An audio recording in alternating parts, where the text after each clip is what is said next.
Good evening. Tonight I want to begin with a simple question. What happens when a government discovers that it does not understand the world it is trying to control?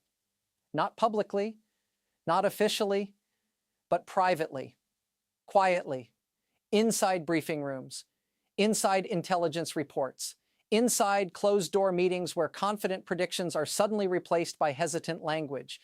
This war has been many things: a military conflict, a humanitarian disaster, a geopolitical turning point, but it has also been something else. It has been a revelation, a moment when illusions about power, about loyalty, about fear, about obedience, about history collided with reality, and reality won.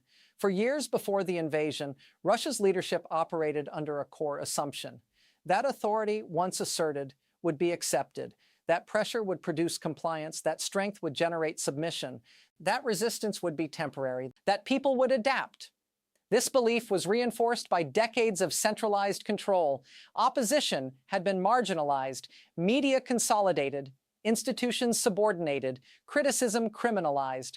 Over time, obedience became routine, and routine became expectation. Leaders stopped asking whether people would resist. They assumed they wouldn't. That was the first illusion. The opening phase of the invasion was designed as spectacle: columns of armor, missile strikes, televised briefings, patriotic symbolism, legal declarations. Everything was choreographed. The message was not subtle: this is inevitable, this is unstoppable, this is history moving forward. It was war as political theater, and like all theater, it depended on audience reaction: shock, fear, silence, resignation.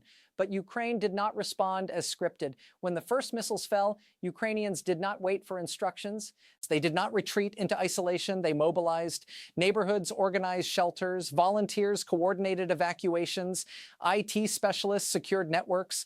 Doctors expanded emergency capacity. Teachers created remote classrooms. Shop owners distributed supplies.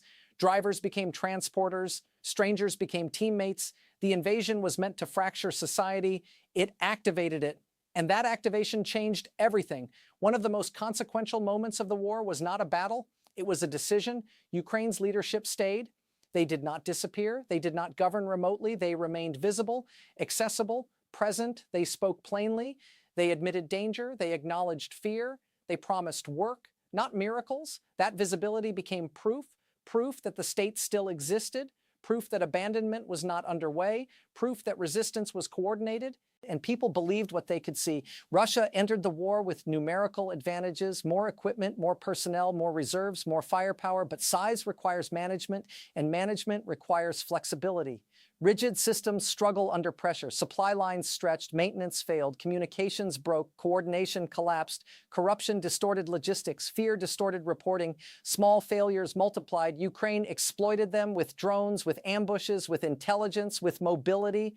The larger force became slower, the smaller force became smarter. Ukraine's most powerful weapon was adaptation. Mistakes were examined, not hidden, losses acknowledged, not denied, tactics revised, technology modified, training updated, civilian expertise integrated, volunteers professionalized, feedback traveled quickly, solutions spread, war became a learning environment. Russia's system punished failure, so failure was concealed. Concealment prevented learning. The gap widened. At first, Western governments hesitated. They feared escalation. They feared precedent. They feared unpredictability. But Ukraine's performance changed the equation. It demonstrated seriousness, competence, endurance. Aid expanded, weapons flowed, training intensified, intelligence sharing deepened, financial support stabilized institutions. Ukraine became embedded in a broader system. The conflict became systemic, not isolated. By late 2022, war was no longer temporary, it was structural. Sirens became routine, blackouts scheduled, shelters familiar, life reorganized, schools adapted, hospitals improvised, work continued, not because people accepted war, because they refused to be erased by it. Normalcy became resistance. Resilience is often romanticized. It should not be. It is exhausting. It is grief postponed, trauma compartmentalized, fear managed daily, families separated, dreams deferred. People learn to function while wounded, emotionally, psychologically, socially. Strength was built on invisible pain. That pain remains. As the war dragged on, Russia's strategy blurred. Objectives shifted, timelines vanished, rhetoric changed, leadership rotated. No coherent endgame emerged, only avoidance of defeat. Withdrawal was unacceptable, escalation risky. So the war continued, by inertia, by institutional paralysis, by refusal to admit error. One of Ukraine's greatest achievements was institutional survival. Courts operated, local governments functioned, universities graduated students, media investigated, anti-corruption systems persisted, cultural life continued. These were defensive acts. They preserved legitimacy. They prevented collapse. A functioning state is harder to conquer than territory. The world watched. Military doctrines were revised. Energy policies shifted. Alliance structures changed. Defense budgets rose. Neutrality reconsidered. Ukraine became case study. Russia became cautionary tale. The war rewrote assumptions about power. At the heart of this war is a revelation. Power cannot substitute for legitimacy. Fear cannot replace loyalty. Control cannot replace trust. Planning cannot replace consent. These truths are old. They are often forgotten. This war remembered them violently, publicly, irreversibly. Part 1 of this story is about exposure, about what happens when illusions meet reality. When confidence meets complexity, when authority meets resistance. This war was supposed to demonstrate dominance. It exposed fragility. It was meant to simplify geopolitics. It complicated everything. It was designed to intimidate. It inspired defiance. And once illusions collapse, leaders face a choice: adapt, learn, rebuild legitimacy, or deny, harden, and drift. In Part 2, we will examine how this revelation reshaped leadership, institutions, and public expectations on both sides of the conflict. Because wars do not only change borders, they reveal systems, and systems once revealed cannot pretend anymore. In Part 1, we examined how illusions collapsed, how assumptions about obedience, fear, and inevitability were stripped away, how power was exposed. Tonight, we turn to what happens after that exposure. Because when authority is revealed as fragile, when systems are shown to be imperfect, when leaders are seen struggling in real time, power does not simply disappear. It adapts, it hardens, it rebrands, it retreats, it experiments, it searches for new foundations. This is the story of what power does when it can no longer pretend to be infallible.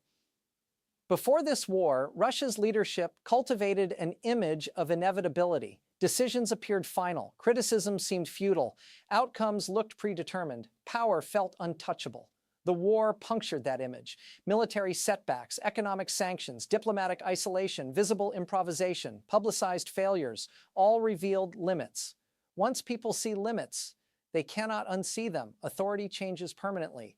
One response to exposure is repression. In Moscow, political control tightened. Speech laws expanded, media restrictions intensified, surveillance deepened, opposition criminalized, exile normalized. These measures reduced visible dissent. But visibility is not loyalty. Control substitutes for confidence, and substitution is unstable. It requires constant reinforcement. When original justifications failed, new ones appeared. From rapid stabilization to existential struggle, from special operation to civilizational conflict, from temporary sacrifice to historic destiny, narratives expanded. They became more abstract, less verifiable, more emotional. This is common after failure. Concrete promises are replaced by symbolic goals. Symbols are harder to disprove. Ukraine emerged from exposure with something rare: credibility. Losses were acknowledged, mistakes admitted, needs articulated, documentation preserved, transparency practiced. This created moral capital. It translated into aid, diplomatic patience, political support, influence. Legitimacy became a strategic asset. Ukrainian leaders operated in full view, speeches analyzed, decisions debated, errors amplified, every move archived. This was exhausting, but it maintained trust. Visibility created accountability. Accountability sustained legitimacy. In Russia, leadership retreated into ceremony. Distance increased. Symbolism replaced explanation. Scrutiny diminished. So did connection. Exposure often produces militarization. Uniforms appear in politics. Security language dominates. Dissent becomes threat. Compromise becomes weakness. Russia intensified this trend. Civil institutions subordinated. Security services elevated, politics reframed as defense. This simplifies messaging, it narrows options. Ukraine resisted full militarization of governance. Civilian oversight persisted. Parliament functioned, courts operated, journalists investigated, military authority expanded, but within legal bounds. This preserved democratic character even under fire. Sanctions reshaped Russia's economy, adaptation occurred, imports rerouted, substitutions attempted, state intervention expanded, but growth slowed, innovation lagged, isolation deepened, economic power narrowed. Ukraine's economy survived through integration, aid, trade. After exposure, leaders seek scapegoats, generals dismissed, officials reshuffled, investigations announced, responsibility personalized, systems preserved. This protects hierarchy, it prevents learning. Russia followed this pattern. Ukraine institutionalized review, parliamentary hearings, media scrutiny, civil oversight. Learning followed blame, reputation became leverage. Ukraine's credibility amplified its voice, its appeals resonated, its warnings were trusted, its proposals considered. Russia's reputation deteriorated, suspicion followed, negotiations hardened, diplomatic space shrank, exposure reshaped influence. Russian elites adjusted, assets repatriated, investments redirected, travel curtailed, networks narrowed, some benefited, others lost, uncertainty grew, hedging increased. What happens after the myths are gone? After the myth of invincibility, after the myth of inevitability, after the myth that power once asserted cannot be resisted. Myths are not decorations in politics, they are scaffolding, they support legitimacy, they simplify complexity, they bind societies together. When they fall, something must replace them, or the structure weakens. This war has not just destroyed cities, it has dismantled stories, and nations cannot live without stories. For years, Russia's political identity rested on restoration of status, of strength, of influence. The image of an unstoppable state was central. Military modernization, strategic assertiveness, decisive leadership. That image fractured in Ukraine. Columns stalled, offensives faltered, logistics failed, adaptation lagged. The myth of inevitability became negotiable. This does not erase power, but it redefines it. From dominance to endurance, from expansion to containment. That shift is profound. Private anxiety rose. In Ukraine, elite alignment strengthened. Shared risk produced cohesion. For now, exposure resets expectations. People stop believing in perfection. They demand honesty, competence, fairness. In Ukraine, expectations rose. Citizens became more demanding, more engaged, less deferential. In Russia, expectations shrank. Withdrawal replaced engagement. This divergence will shape politics for decades. Perhaps the most profound change is symbolic. Myths collapsed. The myth of unstoppable force, the myth of flawless control, the myth of automatic obedience. Power lost its aura. It became visible, human, fallible. Some systems adapt to this, others resist it. Resistance is costly. After exposure, power faces paradox. Reform risks instability. Repression risks stagnation. Openness risks criticism. Closure risks irrelevance. Every option carries cost. Ukraine chose reform under fire. Russia chose consolidation under strain. These choices are cumulative. Exposure created permanent records, satellite imagery, open source databases, court filings, investigations, testimonies. Nothing disappears. Future leaders will inherit this archive. It constrains denial. It anchors accountability. Power must now govern with memory. Part 2 is about power after illusion, after myth, after inevitability, after infallibility. Russia responded to exposure by tightening control. Ukraine responded by deepening legitimacy. One path narrows, the other broadens. One depends on fear, the other on trust. And in the long arc of history, trust outlasts fear. This war revealed systems. It exposed weaknesses. It stripped away comforting stories. What remains is reality, institutions, people, choices. And tonight, as this conflict continues, the future will not be decided only by weapons. It will be decided by how power responds to being seen. Because once authority is exposed, it can no longer hide. It must either evolve or decline. In part 3, we will examine how this exposure reshapes the next generation of leadership and citizenship, how societies rebuild meaning after illusions collapse, because revelation changes everything and nothing returns to what it was. Reconstruction planning, reform commitments, exposure strengthened partnerships, isolation weakened them.